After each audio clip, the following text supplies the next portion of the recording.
really talked about too much, whether that's in message groups or forums or even done another video on. But basically, it's the AMF investigation surrounding Tenet right now. Pioneer Markets did a sit down with Johnson, and basically it's Johnson's addressing the AMF document, which I did read some of. I didn't read all of it, just full disclosure, but I kind of got what I wanted out of it, and just kind of been sitting on it and internalizing some thoughts and just trying to decide on where I stand and how I feel. So this is basically that. So I hope you guys like this video. Also want to lay out too is I won't be speculating in this video on if AMF is going to be laying charges. I got no legal background in that. I also not going to speculate on what those charges are going to be should they lay charges. This is just basically a breakdown of kind of what's been going on and what I think about it overall. So I just highlighted some points here, which is there's a lot to go into it in this topic, but I'm going to try to keep the video to about 10 minutes long, and then we'll see how I do there. So I guess the first point here is Johnson stated out right here, the AMF, to his knowledge, does not commence legal enforcement or the proceedings against Tenet or himself, or letting charges against them in connection with the investigation, and himself as well is not going to speculate on what they will or will not do. So right now this investigation is surrounded around some other individuals that Johnson had done some consulting work with, and they basically used Tenet, the stock, and Johnson to make money. So by being consultants, they were access to privy information before the market was, and they were given some shares. They were paid in shares to perform these consulting services, and then they basically used the shares and their own capital to help manipulate the stock to their own benefit. So one thing that Johnson wants to make very clear, of course, right away here on point 2 is he did not take any part in the alleged scheme. So the reason that he went out and hired the consultants had nothing to do with the private placement financing or a scheme. So basically in 2020, this was right around where it started really gaining traction, the stock in the company.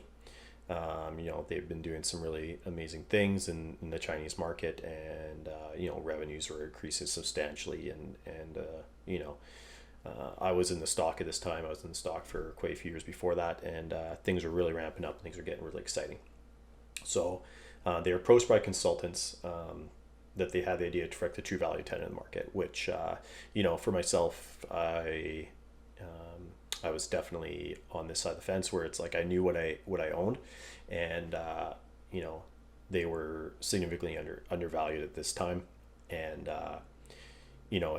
as they kept putting more and more pieces together and they kept doing more and more and more, the share price just wasn't being reflective of how the company was performing, right? This was in my opinion, and obviously this was in Johnson's as well, right?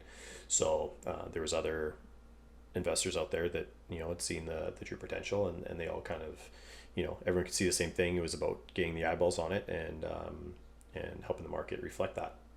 So basically they convinced them that they could bring a new audience of investors to Tenet and change the market perception. So one of those things was the super large shares outstanding, which I never did like at the time. It was always kind of crazy to me that they had like a billion shares, which for a large cap company, that's nothing crazy, but for a small cap company, that's a lot of shares, right? So that's a lot to churn through.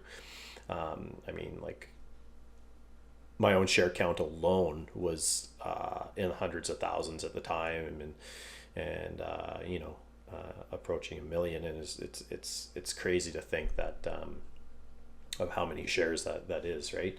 So the splits that they ended up doing, and some of these ideas were required because to get proper movement in the stock at the low amount of people trading it every day and investing it every day. It's a good idea. It was a good idea to bring the market, or sorry, to bring the shares outstanding down to a more reasonable level, right, in the 100 million range, right, not a billion. So, anyways, they did some changes to help connect with U.S. investors. They listed on the OTCQB markets as a first step. Did the 10-to-1 stock consolidation, which I was super happy about. They became DTC eligible to enhance liquidity. So like these were some good things that the company was doing, and it was all within the realm of of what made sense at the time. So of all the initiatives connect with U.S. investors, nothing was effective. It's a 3-month agreement in August 2020, per a Wall Street Reporter. So I remember this time, and when these first started coming out, it was actually kind of crazy, because it was like all of a sudden, people are cropping up on the message boards, like anyone who had been on the Facebook group, or basically there's another there's a couple of forums out there like CEO and all that stuff, right? Like the amount of comments and churn and stuff, and the amount of new users that were appearing in all these, like, exploded during this time, right? So and not only that, but the share price was going up. So you kind of felt validated in the time where it's like, okay, yeah, all this is being accretive to the company. These are all good changes, and the market's finally starting to understand, and they're finally starting to catch up with what this company is, and what they're going to be. So the impact is, went from 2,000 shareholders to the end of 2019 to having over 17,000 by the end of 2021. So I don't know where they get these numbers from, or there must be something on the market side where they're able to kind of see and understand this, right? So that's a crazy increase in shareholders, right? That's over an 8x, right? So I'd be interested to know, like, where we are kind of right now. Obviously, when the hype goes down and you get this negative news cycle and uncertainty and stuff, like, people are going to still have the stock. So I'd be very curious to see, like, how many to know how many shareholders we're sitting at today. But anyways, 17,000 shareholders is a huge increase from where they were. But yeah, I always liked, I didn't like the host of the Superstock webcasts. I did always like Johnson and the way he portrayed himself, and the way he talked about the stock, and the way he could informed and brought new shareholders into the role. So it just kind of highlights that at the time, like, Johnson was doing what he thought was best for the company and its shareholders at the time, and the fact that he didn't sell any during this time, or even later, when it had the crazy run up last year, that he's always had the shareholders' best interests at heart, right? So he also highlighted in this here that they're forecasting to exceed 1 billion revenue by 2024. That's still their goal. They generated 106 million revenue last year, so over 2 years, that's a 10x increase in revenues they're still trying to achieve, and they want to be in at least 3 countries. So China, Canada, US, right? That's basically what it is. Hopefully set up subsidiaries in some other countries. You never know. Maybe he's being conservative here, but I'd like to see him in more countries by the end of 2024. But we'll see. But yeah, he says there's a transition from a penny stock company focused on survival to a company meeting the listing requirements of the NASDAQ capital market. So we know they got on the NASDAQ. We know there were some issues. We're just waiting every day to see if they're going to go back on that. But at the end of the day, what they were able to achieve during this 2-year period is is pretty remarkable. So during the past year alone, we went from having full-time employees in Canada to almost 70 employees loading offices in Montreal and Toronto.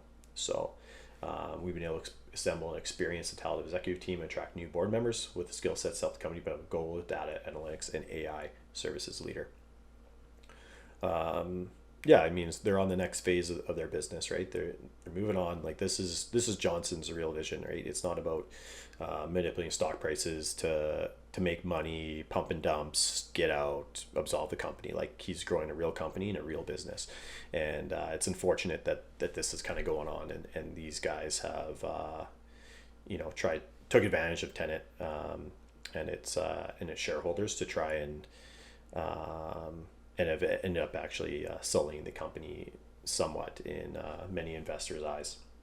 So, this is his vision. This is what he wants to do. It's not about a get rich quick scheme for him, right? I think all the conferences and all the work that Keebler's been doing and Tenet as a team to get the message out there and launch in Canada is just proof of that. So the FM alleged that they paid consultants with common shares and that they sold them to create artificial volume. So obviously not for Johnson, right? The reason he sold the shares or paid them in shares, he didn't sell shares. The reason he paid them in shares was, he thought they would end up being long-term investors in Tenet, right? So generally someone's willing to accept shares of the company instead of cash. It's because they're planning on sticking with the company a long time, not because they're trying to pump it up and sell it to get rich quick. Also, the company was cash strapped, right? For years, it was, I guess, mostly like 2018, 2019, 2020. One of the, the big things about the company, the great thing about the company was how much they were able to achieve with so little capital, right? This was like a badge that they had that, they were able to grow revenues by so much without doing crazy dilution during this time and share offerings and going massively into debt. And they were really good with their capital, and it was kind of like something that the investor base really appreciated at the time, and something that people actually talked about. They were always good with their capital. So I mean, this was something that was just kind of the way they did and the way they operated, and it shouldn't be twisted to think that this was out of character or part of a slimy scheme that was taking place. So basically, last year when they did close that 52 million prospectus, he says right here 60-70% of his time was spent on activities to making sure they had enough money to keep the lights on, right? This is the mandate and the activities of a small cap CEO, right? It's a tough job. Like, they got limited capital, limited resources, and they have to use what they have on hand, right? And this is why they go on the public markets, is because to get, especially in Canada, the funding that companies like this need, even like young promising tech companies, like venture capital financing or venture capital just isn't as readily available for these Canadian companies, and they end up going to the public markets because it's the best and easiest way for them to get a hold of that. So there's tons of examples of good junior companies that are slowly growing and using that to their advantage to access investors and expand and grow. So they mentioned working with capital market advisor consultants in their public disclosure materials, such as MD&A and monthly progress reports. Like, this is something that they never hidden, right? They, even to this day, they still use advisors and consultants with the North American expansion. There's subject matter experts out there that the company is not going to hire. They're just going to go to them. They're going to pay them in shares or cash, and they're going to utilize their knowledge and their skill set to benefit the company, right? Without having to spend a lot of money.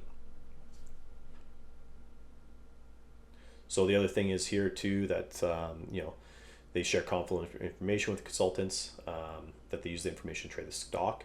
So he says right here, I do not disclose any privileged information except in compliance with the applicable laws and regulations. So at the time, they had a working relationship with the company and need to have access to the information performing their duties.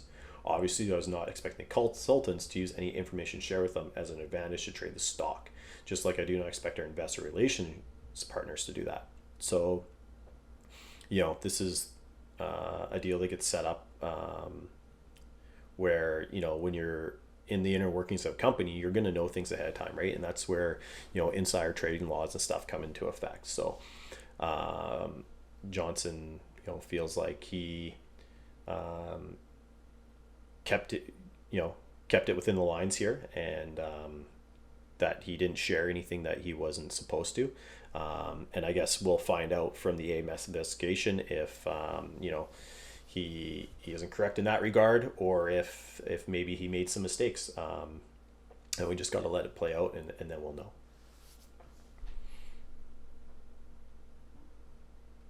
So there was, it talks about the news releases released in rapid succession. I mean, at the time, Tenet was growing massively in China. Like, look at the crazy revenue growth they had. Like, they were making deal after deal after deal. Like, Golden was pedal to the metal over there, right? Like, there's no fluff here.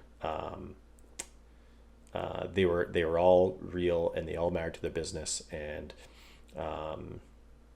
I look forward to the days where we start getting another one news release a week, two news releases a week. So that'll be great. So yeah, number 11. It would have been nice to get some color on this, whereas I did read the WhatsApp exchange of consultants, and it does appear to be helping the coordinator buying a Tenet stock. So yeah, this is where he kind of closes up a little bit. Everything that needs to be taken into consideration has been factored in, and I believe my actions that day do not amount to market manipulation. So again, I guess that's something that we'll find out, and we'll see how the AMF determines his actions based on that, and where it goes from there. So I can't speculate on what he did, was or was not. Yeah, this kind of was one of those wait and see things, but it would be nice if he could have made some comment outside of this, but I understand his limitations here. So again, this is basically JJ stating, I did not sell any shares. He has a better understanding of the company's potential than anyone else out there right now, and for him to have sold was senseless as far as he was concerned, and the idea never crossed his mind, right? Which is, like, let's be honest, that was a lot of investors 1 year ago were of the same mind frame, right? Like, they just hit the NASDAQ. All these things were going well for the company. They had like a ladder financing set up in hand. Like, there's no reason to think that the run up, and they were only trading at like 10 times price of sales, which wasn't crazy multiple for the explosion in the company and the revenue growth of the last couple of years. Like, the company wasn't overvalued. Like, it didn't seem like it was fully like a pump up, like, yeah, we're trading at 100 times sales, and this is just like a crazy pump and dump scheme. It felt like the market, and Johnson probably felt the same way, was finally recognizing the company for what it was, right? So, and then in the end, he just reiterates that everything he's done as the company CEO has always been the best interest of Tenet shareholders, and he'll continue to do that for as long as he's in the role. He has a strong executive team and a board of directors with the skills, experience, and integrity to lead Tenet to success. So I can't understate this enough, right? So the company has grown substantially over the last couple of years. The company's much larger than Johnson at this point. I think regardless of what happens, Johnson should stay in the role of CEO. He should stay with the company. Like, this is his vision, and he's the best one to navigate it going forward. As far as like their executive team that they've been adding, like these, and the board of directors, like, these are all people that are going to be able to better inform Johnson and help him along the way, as he is still a fairly young CEO and still learning. and there's some people here with a wide range of market experience, and they should be able to provide him with much better advice and knowledge than he was getting in the past. Whereas like no slamming the previous, or like who's left the company with Tenet, but obviously the people they've added are just that much stronger, as far as people that can handle investor relations, capital markets, and guiding the company to success and growing that, right? So you know if the worst was to happen and that there was some issues that the AMF took with Johnson's actions, and they did end up laying charges, I feel like what is there with Tenet will be able to survive. Let's put it that way. So the thing I want to say here at the end is, how does this make me feel about my Tenet investment, and kind of where am I going and where my thoughts are from here. The MF investigation, it's while it is a problem, I'm not going to say it's not a problem. But as far as like a grand scheme impact for the company, and what's really important is, it's a distraction that's unfortunate. So hopefully this isn't taking up too much of their time, and they're obviously been cooperating fully with the AMF, and everything will come out as it comes out. Also hopefully it doesn't take more than maybe a few months from here to settle all this, and the people who are responsible get appropriate charges laid against them, right? Whatever they may be, and whoever they are. So I do believe that Johnson did what he did in the best interest of the shareholders and the company, from a long-term mindset, and he does have a vision and where he wants his company to go. So obviously there's a few hurdles that we've got to go through right now, in the short term. This is one of them. So let's just hope this gets put behind us, and again, I'm just looking to the future, and the launch here at the end of November, and financials, and seeing how the company's really done over the last 3 months. So again, thanks for listening to this. Hopefully this helped you understand a little bit more about it if you hadn't been following along, and if you have been, please comment below on your thoughts and your feelings. And again, thanks for watching, and have a good one.